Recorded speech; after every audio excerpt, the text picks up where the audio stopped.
آج کے جو موضوعات ہیں ناظرین گرامی، میرے دین اسلام نے ہر موضوع پر ایڈریس کیا ہے، اور انسانی نفسیات، انسانی بیہیویئر اور انسانی معاملات کے حوالے سے جتنے موضوعات، جتنے رویے آتے ہیں، ان سب رویوں پر اسلام جو ہے وہ ہمیں ایڈریس کرتا ہوا نظر آتا ہے۔ لیکن ہم دیکھتے ہیں جہاں اخوت ہے، جہاں مساوات ہے، جہاں بھائی چارہ ہے، جہاں سخاوت ہے، بے شمار جو انسانی رویے ہیں، جذبے ہیں، یہ بالکل میری ذاتی رائے ہے ایک دین اسلام کے، ایک لٹریچر کے، ایک تاریخ کے طالب علم کی حیثیت سے، کہ آج جو موضوع ہمارے پیش نظر ہے یہ ان تمام جذبوں کی مجھے ماں یا باپ لگتا ہے، یہ ان تمام جذبوں سے اوپر لگتا ہے۔ اور ہم نے، دنیا نے بھی، ہمیں تو 1400 سال پہلے یہ سبق دیا گیا تھا، لیکن دنیا نے بھی وقت کے ساتھ ساتھ اسلام سے بھی سیکھا ہے، اپنے تجربات سے بھی سیکھا ہے، اپنے جغرافیائی حالات سے بھی سیکھا ہے، تو دنیا یہاں تک پہنچی ہے کہ شیئرنگ از کیئرنگ، یہاں تک پہنچی ہے۔ مگر آج جو ہمارا موضوع ہے وہ ہے ایثار۔ یہاں تک آپ کو دنیا میں سمجھتا ہوں کہ ابھی تک پہنچ نہیں پائی ہے، اور افسوس کی بات یہ ہوتی ہے کہ ہمارے ہاں بھی سخاوت کا بہت ذکر ہوتا ہے، اور سخاوت پر جا کر ہم رک جاتے ہیں، جبکہ اس سے بھی جو ایک آگے کا جذبہ ہے، ظاہر بات ہے کہ مفتی صاحب پھر زیادہ اس پر بہتر روشنی ڈال پائیں گے، مگر ایک طالب علم کی حیثیت سے میں جب بھی ایثار کے حوالے سے پڑھتا ہوں، اور ایثار کے حوالے سے جو احادیث ہمیں ملتی ہیں، جو رہنمائی ہمیں ملتی ہے، جو ہدایت ہمیں ملتی ہے، وہ بعض اوقات رونگٹے کھڑے کر دیتی ہے کہ کیا خوبصورت یہ دین ہے، کہ ایک چیز کی مجھے حاجت ہے، ایک چیز کی مجھے ضرورت ہے، میرے اہل خانہ کو ضرورت ہے، مگر میں اس کے لیے اظہار سے کام لیتا ہوں، اور اپنی حاجت کو پیچھے رکھتے ہوئے وہ شے جو ہے وہ میں کسی مسلمان بھائی کو دے دیتا ہوں، اور بعض معاملات میں تو انسان کو دے دیتا ہوں، مسلمان نہیں بھی ہے اس کو دے دیتا ہوں۔ یہ ہے اظہار، جو بھی شخص ایسا کرتا ہے، یہ اعلیٰ ترین انسانی جذبہ ہے، کہ میری جان جا رہی ہے مگر اپنی جان کی پرواہ نہ کرتے ہوئے، میرے بھی تو بیوی بچے ہیں، میرے ساتھ بھی ایک خانوادہ ہے، مگر کسی مسلمان بھائی کے لیے ایسے اسباب پیدا کر دینا کہ وہ بچ جائے، میں بھلے رہوں نہ رہوں۔ یہ اعلیٰ ترین انسانی جذبہ ہے، ایسے اس کے بعد کوئی انسانی جذبہ اس حوالے سے شاید ہی دنیا میں پایا جاتا ہے، اور سب سے زیادہ یہ آپ کو مسلمانوں میں پایا جاتا ہے، سب سے زیادہ اس کی ہدایت جہاں کی جاتی ہے وہ عالم اسلام میں کی جاتی ہے۔ میں ایک آپ کے ساتھ چھوٹا سا واقعہ شیئر کر کے، جنگ یرموک کا ایک واقعہ آپ کو یاد ہوگا کہ جنگ یرموک میں 4 جو صحابی تھے ان کو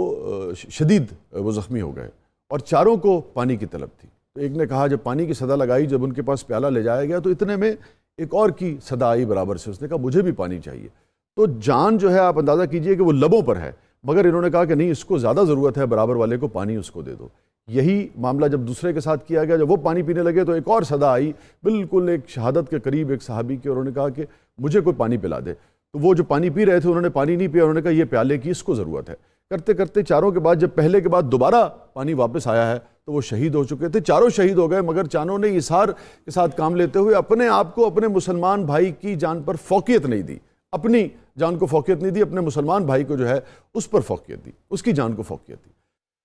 پھر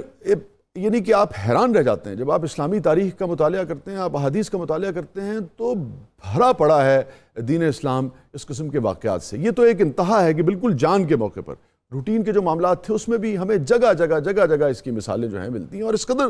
اس قدر وزاداری کے ساتھ، اس قدر وقار کے ساتھ کہ انسان، پھر یہی وجہ ہے کہ دنیا جب پڑھتی ہے، لوگ کہتے ہیں یہاں اسلام کیسے آیا، فلانا ہیروز، ڈھمکانا ہیروز۔ بھائی یہ آپ کے ہیروز ہیں، آپ ان سے جڑے ہوئے ہیں، آپ ان سے جڑے ہوئے ہیں۔ آپ لینن سے جب جڑ سکتے ہیں تو بھائی یہ جو اصحاب کرام ہیں، یہ جو خوبصورت شخصیات ہیں، مقدس شخصیات ہیں، ان سے جڑنے میں ہمیں کیا جاتا ہے؟ پتہ نہیں کس بات کی بعض اوقات ہمیں، شاہ صاحب، ہم اپنے آپ کو ڈیفینسو جو ہے وہ کر لیتے ہیں۔ ہم دنیا کے ہر بڑے آدمی سے اگر انسان اپنے آپ کو اٹیچڈ فیل کرتا ہے، اس کے نظریات کو اپریشیٹ کرتا ہے اور اس کو اپنا سمجھتا ہے بحیثیت انسان، تو یہ تو جنرلی ہماری بڑی شخصیات ہے۔ اور پھر جب کوئی آدمی جب دنیا میں جب ان کے بارے میں پڑھتا ہے، ان کی حقائق سے، ان کی خوبصورت ذات سے، پاکیزہ کلمات سے آگاہ ہوتا ہے، تو بے دریغ وہ اسلام کے دائرے میں داخل ہوتا چلا جاتا ہے۔ سرکار دو عالم صلی اللہ علیہ وآلہ وسلم کے پاس ایک مہمان آیا، تو آپ نے گھر کہلا بھیجا کہ کچھ کھانے کو ہے، تو آج ایک مہمان آئے گا، تو پتہ لگا کہ گھر میں کھانے کو کچھ نہیں ہے۔ آپ نے اپنے دوسرے گھر کہلا بھیجا، جتنے گھر اس وقت تھے سب گھروں میں کہلا بھیجا، کہیں پر کھانے کو کچھ نہیں تھا۔ تو آپ نے اپنی مجلس میں کہا، محفل میں کہا کہ کوئی ہے جو اس کو آج رات اپنے گھر مہمان ٹھہرا دے۔ تو ایک صحابی اٹھے، انہوں نے کہا یا رسول اللہ، میں ان کو لے جاتا ہوں، میرے پاس کھانے کو بھی ہے۔ وہ اپنے گھر لے گئے تو 4 افراد ہو گئے، ایک مہمان ہو گیا، ایک وہ صحابی ہو گئے، ایک ان کے ان کا بیٹا ہو گیا اور ایک ان کی اہلیہ ہو گئی، مگر کھانا جو تھا وہ صرف ایک ہی فرد کا تھا۔ مگر اہلیہ نے کہا پریشان مت ہوئیے، ان کو ہم اسی وقار کے ساتھ ان کی خدمت کریں گے جو مہمان کا حق بنتا ہے، اور پھر سرکار دو عالم صلی اللہ علیہ وآلہ وسلم نے ان کو بھیجا ہے۔ تو میں کروں گی، یہ ترکیب یہ ہے کہ میں جب کھانا لا کر رکھوں گی تو میں چراغ ٹھیک کرنے کے بہانے چراغ کی لو جو ہے وہ گل کر دوں گی، چراغ بجھا دوں گی۔ آپ اور ایک آدمی کا کھانا تو موجود ہے، آپ یہ تاثر دیجیے گا کہ آپ بھی کھا رہے ہیں، تو مہمان کو فیل ہی نہیں ہوگا کہ آپ نے نہیں کھایا اور صرف کھانا اس کے لیے ہے۔ یہ ہے ایثار